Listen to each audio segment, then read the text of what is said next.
My name is Justin Watson, and I play the role of the scientist on The Wizzle Show.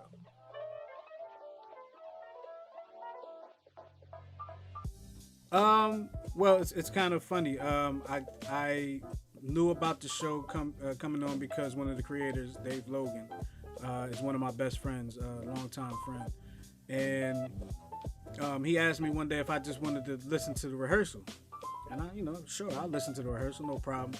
And they needed somebody to read a couple of the parts, and one of the parts just happened to be the scientist. And what happened was, I read the part, and it seemed like, collectively everyone liked my voice on the part, and they felt like it really fit the part of the scientist. And at that point, at that moment, I was pretty much offered the part of the scientist.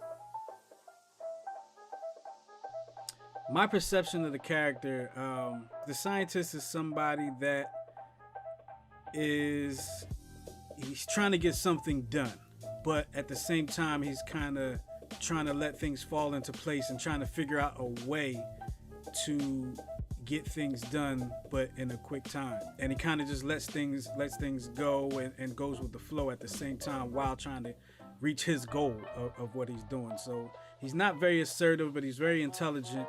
And he almost seems like he could be one of those good friends. One of the funny things, I guess, in physical stature, right? The scientist is small. When you see in the car, the scientist is actually pretty small, and I'm not a tall person at all. I'm about 5'4", and the scientist makes like some jokes, and sometimes I try to make jokes. So there's not I don't see too much correlation between myself and the scientist outside of those two things, but the one main thing that we have in common is trying to get something accomplished without necessarily telling everybody what the goal is. All right, you kind of almost people like to say I'm secretive because I don't always put my plans out on the forefront, and that's kind of where me and the scientists kind of relate with each other. We have these goals, but we're not putting them out there for everybody to know what they are. Not a lot of people know this, and this is probably the first time publicly that this will be said in this type of forum, but I've always wanted to act. I've always wanted to be an actor.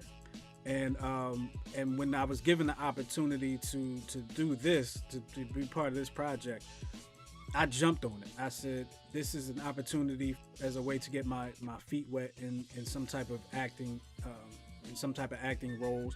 Maybe one day go to the stage, maybe one day go in front of the camera, who knows. But one of the biggest things, exactly like I was saying, is just that I've always wanted to act, but I've always been hesitant to take that step forward into making that move. The development of the show and seeing the process take place. Now, I've never been privy to seeing the development of a cartoon. I've worked in the TV industry, I've been on movie sets and things like that, but I've never seen a cartoon being made. And, being that, Dave and I have such a close relationship, we talk pretty much every day, and he shows me the things that he's doing every day. All the animation that he's doing, the drawings that he's doing, and seeing his work, because like I said, we've known each other for a long time. Him and I have been friends since the third grade.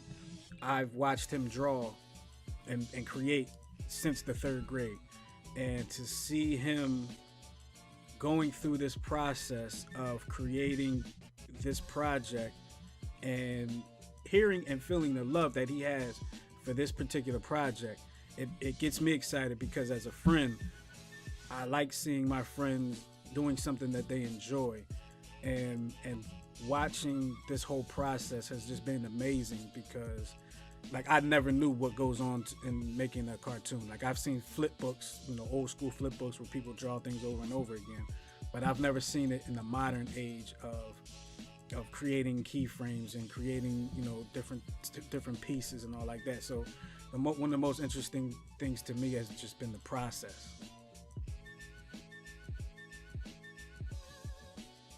I mean, growing up, a lot of times people will say you need to pick one thing and work on that one thing. But I feel like why? Why one thing if you feel like you can do so much more than one thing? One of the biggest things I believe that comes with trying to do things is you have to find something where you love the process. And I was talking to a friend a couple weeks ago, and we were talking about jobs and money and stuff. And money can pay your bills, but money will never make you happy, right? And people that say money can buy happiness probably don't have money. So to be happy, you have to love what you do, and you have to love the process of what you do. And if you don't love what you do, if you're somebody that goes to work every day hating your job and hating what you do, no matter how much money you make, you will be no good to yourself or your family.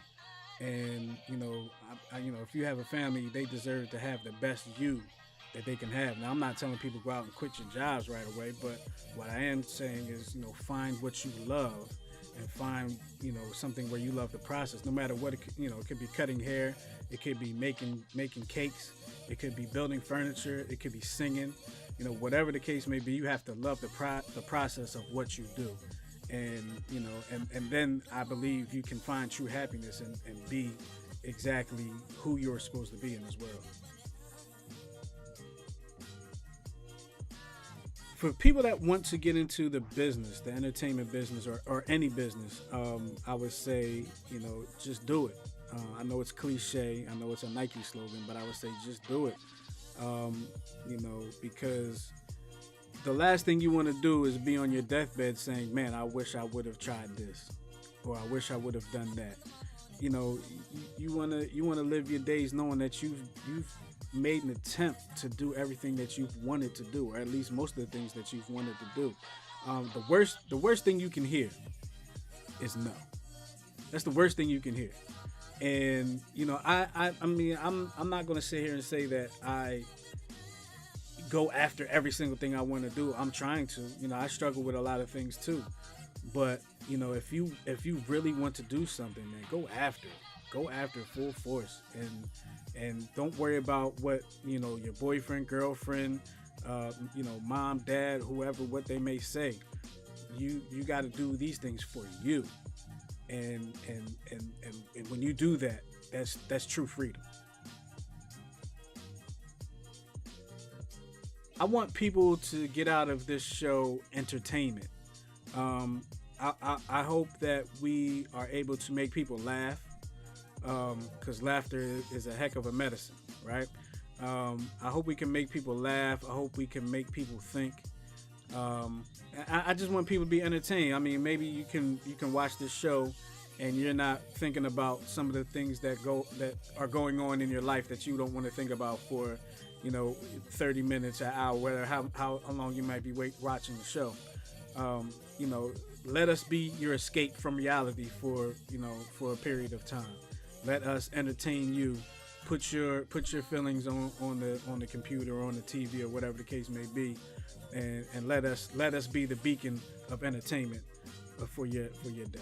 Hey, make sure y'all check out the Wizzle Show. Myself, the scientist, will be your favorite character, I hope. But if not, somebody else will be. And let us entertain you. And we love y'all for loving us. And we'll see y'all in season 1.